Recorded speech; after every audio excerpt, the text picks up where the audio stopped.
नमस्कार मित्रांनो, शेतकरी बंधूंनो, मी योगेश वडितके।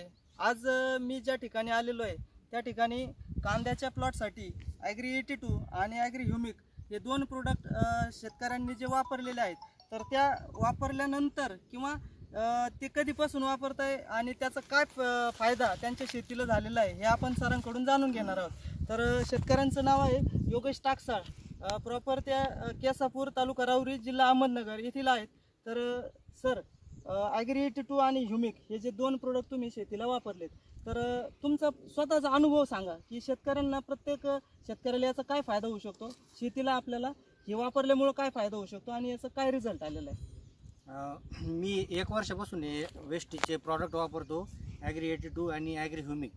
तर मी प्रत्येक पाण्यासोबत ही फर्टिगेशनसोबत प्रत्येक पाण्यासोबत सोडतोय। त्याच्यामुळं जमिनीमध्ये जमिनीचा pH मेंटेन होऊन जमीन भुसभुशीत होऊ राहिली आणि जमीन भुसभुशीत झाल्यामुळे प्रत्येक पिकामध्ये 25 ते 30% उत्पादन वाढायला लागलं। आता मी कांद्याला, डाळिंबाला, सगळ्याच ऊसाला यायला त्याला सगळ्याच पिकाला याचा वापर करू राहिलो। तर ॲग्री 82मुळे जमीन भुसभुशीत होणे आणि ॲग्री ह्युमिकमुळं प्रत्येक पिकाची पांढरी मुळी ही भरपूर प्रमाणात वाढली, मला आढळून आली। आणि त्याच्यामुळं प्रत्येक पिकाच्या उत्पादनामध्ये मला 25 ते 30% फरक जाणून राहिला।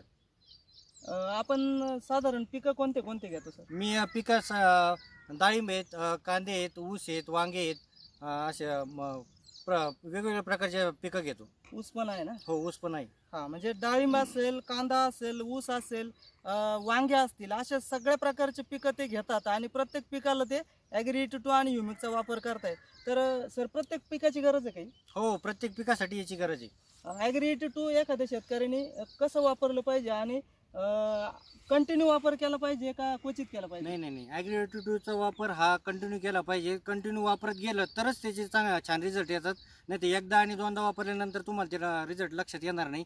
कंटिन्यू वापरत गेल्यानंतर जमिनीचा pH ज्यावेळेस मेंटेन होईल त्यावेळेस तुम्हाला उत्पादनामध्ये भर जाणवेल, तोपर्यंत जाणवणार नाही। एकदा दोनदा वापरून उपयोग नाही त्याचा। अच्छा, आणि हे ॲग्री 82 वापरल्यामुळं शेतीला जो रिझल्ट येणार आहे तो, म्हणजे आपण जे रासायनिक शेती जी करतो त्या रासायनिकपेक्षा याचा रिझल्ट कसा आहे? हो, रासायनिकपेक्षा याचा रिझल्ट अतिशय उत्तम आहे। रासायनिकचे सुद्धा रिझल्ट नाही, उलट रासायनिक वापरल्यामुळं जमिनीचा pH वाढून जातो। pH वाढल्यामुळे उत्पादनात घट येते।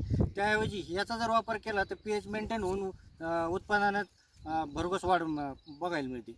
आता तुम्ही म्हणताय प्रत्येक पाण्याला हे शेतकऱ्यांनी वापरलं पाहिजे, पण हे परवडेल का सर? हो, याची कॉस्ट फारच कमी आहे। फार तर एका पाण्याला त्याचा 150 रुपयापर्यंत एकरी खर्च येतो।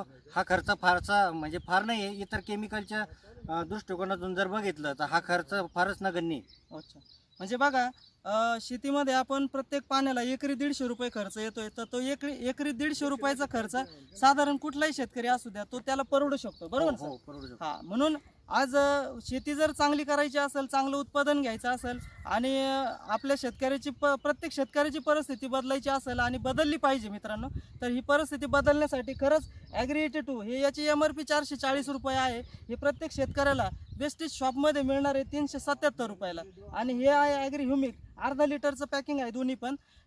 595 रुपये ॲग्री ह्युमिकची MRP आहे, ते आपल्याला 495 रुपयाला मिळणार आहे। मार्केटमध्ये कोणताही दुकानदार आपल्याला सांगणार नाही हे MRP एवढ्याला येतं आणि एवढ्याला आपण शेतकऱ्याला देऊ शकतो। प्रत्येक ठिकाणी शेतकऱ्याला लुटण्यासाठीच बसलेले आहेत, पण या ठिकाणी आपण शेतकऱ्याला एकदम रिजनेबल रेटमध्ये प्रोडक्ट दिल्यानंतर रिझल्ट पण चांगला मिळणार आहे आणि वाढणारं उत्पादन शेतकऱ्याला त्याच्या संकटातून, कर्जबाजारीतून मुक्त करणार आहे। तर धन्यवाद सर, आपण दिलेल्या माहितीबद्दल। थँक्यू।